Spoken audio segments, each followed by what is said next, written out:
Hello enemy lovers, स्वागत है आपका हमारे चैनल पर। और आज हम देखेंगे दंडादन सीजन 2 एपिसोड नंबर 8 को। तो अब इविल आई ने गर्म पानी से बचने का रास्ता ढूंढ लिया है, जिस वजह से इस बार मोमो की जान जोखिम में आ गई थी।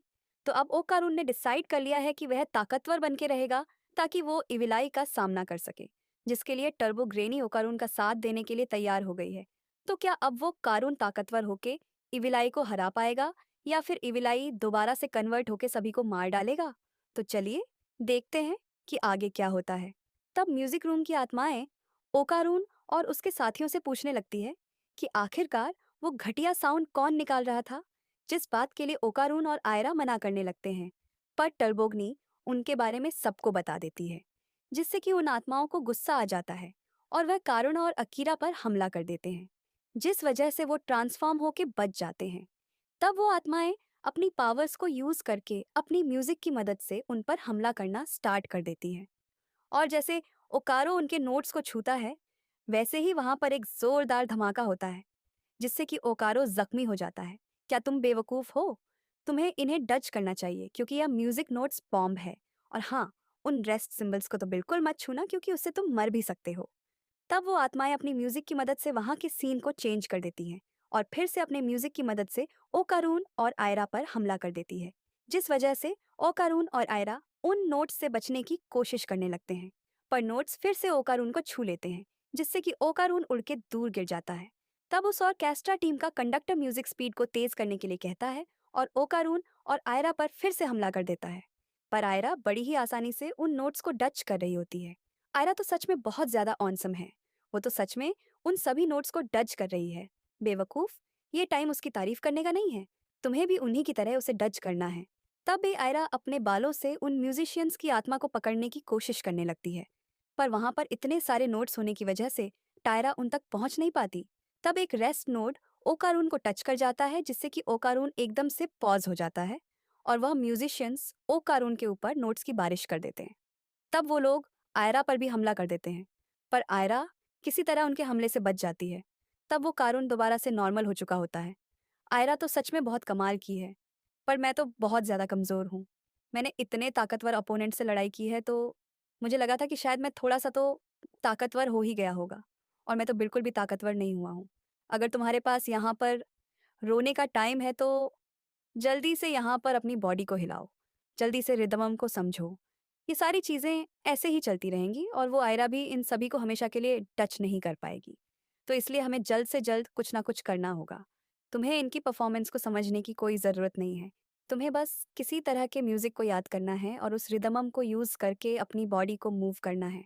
तुम्हारे लिए ये कहना बहुत आसान है, पर मैंने आज तक कोई म्यूज़िक नहीं सुना है। रुको ज़रा, हमने अभी-अभी तो हयाशी का म्यूज़िक सुना था और वह मुझे इतना ज़्यादा पसंद आया था कि मुझ में रिदमम आ गई थी। तब आयरा अभी भी उन नोट्स से बचने की कोशिश कर रही होती है, पर अचानक से वह ज़मीन के नीचे धंस जाती है, जिस वजह से वो म्यूजिशियंस आयरा पर हमला कर देते हैं। पर तभी ओकारुन हयाशी की म्यूजिक परफॉर्मेंस को याद करके रिदमम में आ जाता है और आयरा को बचा लेता है। तब म्यूजिशियन फिर से ओकारुन पर हमला कर देते हैं, पर रिदमम में आने की वजह से ओकारुन पहले से ज्यादा तेज हो चुका होता है, जिस वजह से वो उनके नोट से बचना स्टार्ट कर देता है। और इसी वजह से आयरा उन म्यूजिशियन के कंडक्टर को मार गिराती है, जिस वजह से वो वापस फोटो में चेंज हो जाता है। तब कंडक्टर के जाने की वजह से उन सारे म्यूजिशियंस की रिदमम भी टूट जाती है, जिस वजह से वो सभी लोग अपना अपना म्यूजिक बजाने लगते हैं।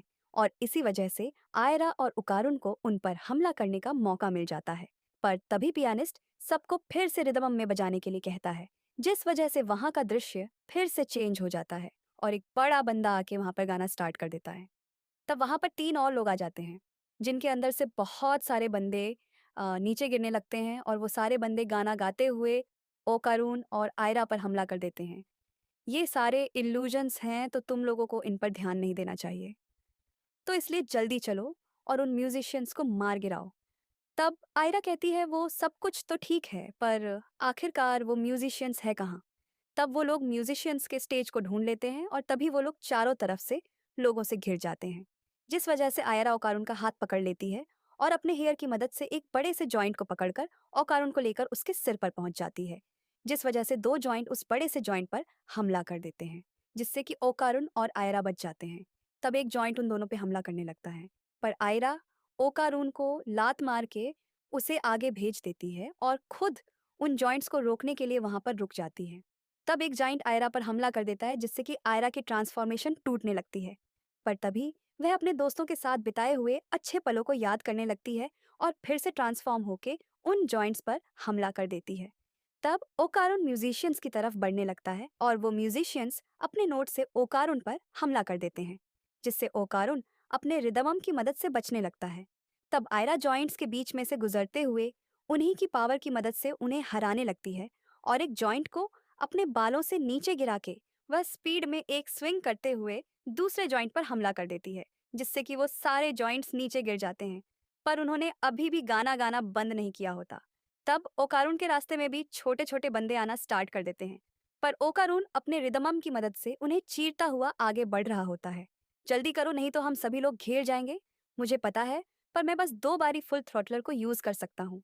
तो आखिरकार मैं इन पांचों को कैसे हराऊंगा? तुम्हें पर बीट 5 स्विचेस को यूज करना होगा।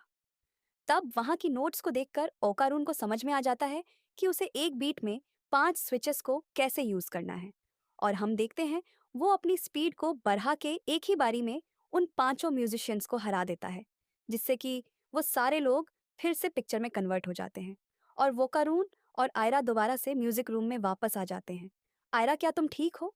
ये सिर्फ तुम्हारी वजह से ही है कि आज मैं उन्हें हरा पाया, तो इसलिए तुम्हारा बहुत बहुत शुक्रिया। तब ये सुनकर अकीरा शर्माने लगती है और एकदम से फ्रीज हो जाती है। ये सब कुछ मेरे लेक्चर की वजह से हुआ है, तो तुम लोगों को मुझे थैंक यू कहना चाहिए। तब ये सुन के आयरा टर्बोग्रेनी की बेइज्जती करने लगती है, जिस वजह से वो दोनों फिर से लड़ने लगती हैं। टर्बोग्रेनी, तुम्हारा भी बहुत बहुत शुक्रिया। तुम्हारी वजह से मैं यह समझ पाया हूँ कि रिदमम किसे कहते हैं। अब ज्यादा भी हवा में मत उड़ो, क्योंकि अभी तुम्हें सिर्फ ऊपर ऊपर से समझ में आया है। मेरी पावर तो इससे कहीं ज्यादा पावरफुल है। तब आयरा उन म्यूजिशियन के भूतों के बारे में पूछने लगती है। तब टर्बोग्रेनी बताती है कि वो बस कुछ विचार हैं जिन्होंने बस डर की वजह से दोबारा से शेप ले ली है, और अगर वो लोग 2 बजे आके यहाँ पे पियानो बजाएंगे तो वो म्यूजिशियंस वापस आ जाएंगे। पर उन्हें इस चीज़ का ध्यान रखना होगा कि अगर वो लोग उनके साथ लड़ते हुए मर गए तो वह असली में भी मर जाएंगे, जिस वजह से ओकारून और रायरा वहां पर वापस आने से मना कर देते हैं। पर एक सेकंड टर्बोग्रेनी, आखिरकार तुम्हें स्कूल के भूतों के बारे में कैसे पता है? तब टर्बोग्रेनी कहती है, वो इस वजह से है क्योंकि मैं हमेशा तुम लोगों को मारने के बारे में सोचती रहती हूँ।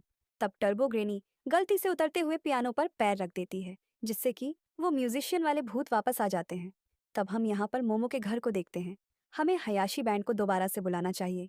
ईविल आई हम लोगों को रोकने के लिए पक्का कुछ कर रहा है, जिस वजह से हम उसे नहीं रोक सकते। और अगर हम लोगों ने उसे ऐसे ही खुला छोड़ दिया तो कोई ना कोई जरूर मारा जाएगा। जी जी, तुम नहीं चाहते ना कि मास्टर और मोमो मरे, और अगर ऐसे ही चलता रहा तो तुम कभी भी अपने पेरेंट्स को नहीं मिल पाओगे, जिस वजह से हम लोग कल एक्सोर्सिज्म को परफॉर्म करेंगे और मैंने इसके लिए हयाशी बैंड को पहले ही बुला लिया है। रुको जरा, आखिरकार तुम ये क्या बकवास कर रहे हो? ग्रैंडमा, आखिरकार आप कुछ कह क्यों नहीं रही है?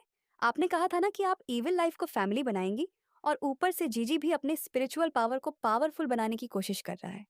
तो क्या हम लोग उसकी इस कोशिश को वेस्ट जाने देंगे?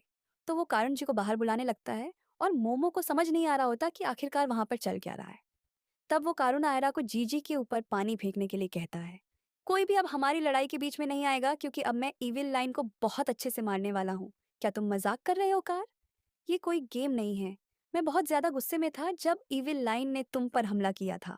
पहले मुझे लगा था कि शायद हम लोग इसे आसानी से संभाल लेंगे, और इविल आई सच में बहुत ज्यादा खतरनाक है और बहुत ज्यादा चालाक भी, जिस वजह से हम लोग उसे इग्नोर नहीं कर सकते। पर तुम लोग फिर भी इविल आई को एक्सेप्ट करने की कोशिश कर रहे हो, जो कि बहुत ज्यादा बेतुकी बात है, और साथ ही साथ यह चीज बहुत ज्यादा बैडस भी है। तो इसलिए मैं अपनी वीकनेस पर बहुत ज़्यादा गुस्सा हूँ। तो इसलिए वेट करो जीजी, तुम्हारी जो इवेलाई को बचाने की इच्छा है, उसे मैं ज़रूर प्रोटेक्ट करूँगा। तब मांजू ओकारुन को लड़ने से रोकने लगता है और ग्रैंडमा उसे चुप करा देती है। ओ कारुन, अब इविलाई तुम्हारे हवाले हैं। तब आयरा जीजी के ऊपर ठंडा पानी फेंक देती है, जिस वजह से जीजी इविलाई में ट्रांसफॉर्म हो जाता है और इविलाई और ओकारुन एक दूसरे पर हमला कर देते हैं और उनकी एनर्जी आपस में कैंसिल आउट हो जाती है। और गाइस, इसी के साथ ये एपिसोड खत्म हो जाता है। मैं मिलती हूँ आपसे बहुत ही जल्द अगले वीडियो के साथ।